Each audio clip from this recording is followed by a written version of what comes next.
sahabat hipnoterapi, pada kesempatan ini topik pembahasan saya adalah mengenai misteri Gunung Es. Mungkin bagi kita Gunung Es itu tidak pernah kita lihat, tapi kalau di televisi mungkin kita pernah, apalagi di daerah yang dingin seperti di daerah Eropa. Kalau gunung es itu di tengah laut itu sudah biasa, apalagi pada saat es itu sudah mulai mencair, maka kalau kapal-kapal yang berjalan itu, mereka harus hati-hati terhadap gunung es tersebut. Nah, pada kesempatan ini, saya mengkategorikan gunung es itu menjadi 3 kategori. Yang pertama adalah gunung es yang besar, kemudian gunung es yang sedang, dan gunung es yang kecil. Nah, sebuah kapal besar, katakanlah kapal tanker, dia tidak akan menabrak gunung es yang sangat besar. Begitu juga yang sedang. Tetapi sebuah kapal besar itu bisa saja menabrak gunung es yang kecil. Memang nampaknya kecil, tapi di dalam airnya bisa jadi bongkahannya itu sangat besar sekali, bisa seperti sebuah bukit yang sangat besar. Mungkin pada tahun 1912 Titanic itu tenggelam, itu tertabrak gunung es yang samar-samar yang kecil. Nah, sekarang kita bahas dulu mengenai gunung es yang sangat besar. Gunung es itu adalah melambangkan permasalahan kita, problem yang ada di dalam diri kita, yang tersimpan di alam bawah sadar kita. Tidak semua problem di alam bawah sadar kita itu akan muncul ke permukaan atau muncul ke alam sadar. Berarti gunung es itu, kalau kita lihat yang besar sekali, dia muncul di permukaan air, berarti permukaan air itu adalah alam sadar kita. Jadi kita nampak jelas. Tetapi yang tidak nampak oleh kita, yang berada di dalam air, itu bisa jauh lebih besar dari itu. Tetapi jadilah orang itu di dalam Pritok, dia bisa banyak bercerita tentang kita, tentang permasalahannya.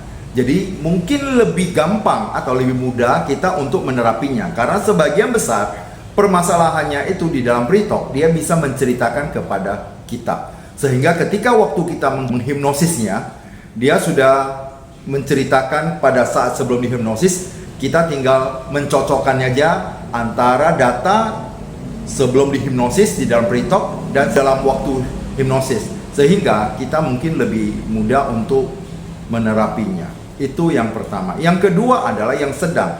Yang sedang juga demikian.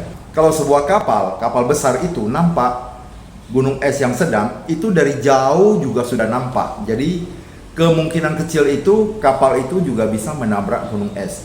Jadi yang menengah itu adalah permasalahan yang keluar dari alam bawah sadar menuju di alam sadar kita. Sedangkan kita tidak tahu yang di dalam air itu juga jauh lebih besar. Bisa jadi yang tadi yang paling besar itu di bawahnya jauh lebih besar, karena untuk menopang sebuah es yang sudah timbul, tentu dia menggunakan atau membutuhkan fondasi yang sangat besar untuk menahan bongkah es tersebut. Sedangkan yang sedang ini bisa jadi besar, bisa jadi lebih kecil daripada yang pertama. Nah, itu juga kita juga mungkin lebih gampang menerapinya, karena sebagian besar permasalahannya dia sudah bisa ceritakan kepada kita. Dan sedangkan permasalahan di bawahnya itu jauh lebih besar. Pokok pembahasan saya sebenarnya untuk yang ketiga. Ketiga ini adalah sangat berbahaya. Kenapa? Karena gunung es yang muncul ke permukaan itu atau ke alam sadar ini hanya kecil.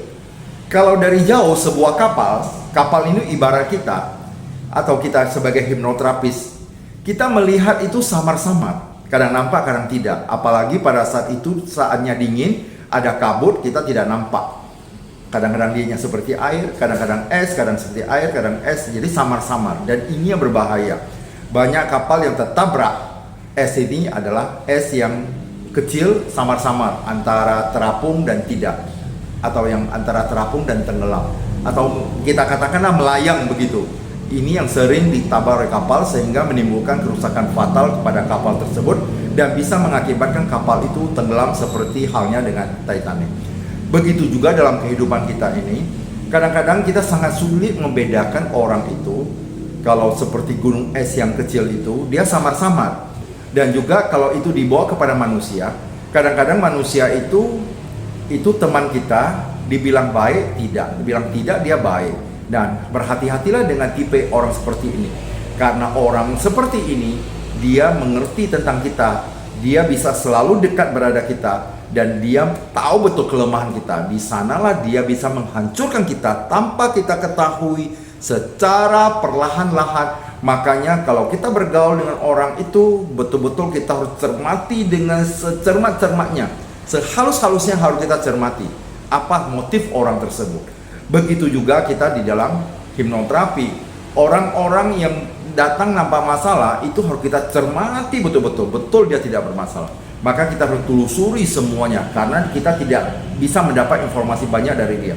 Ketika kita hipnosis, kitalah yang harus kreatif untuk menelusuri apa sebenarnya yang terjadi pada dia.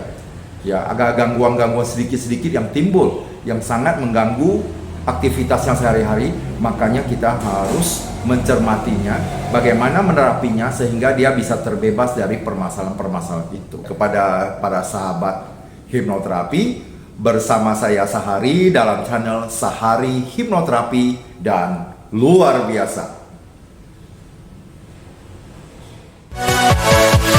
Yeah.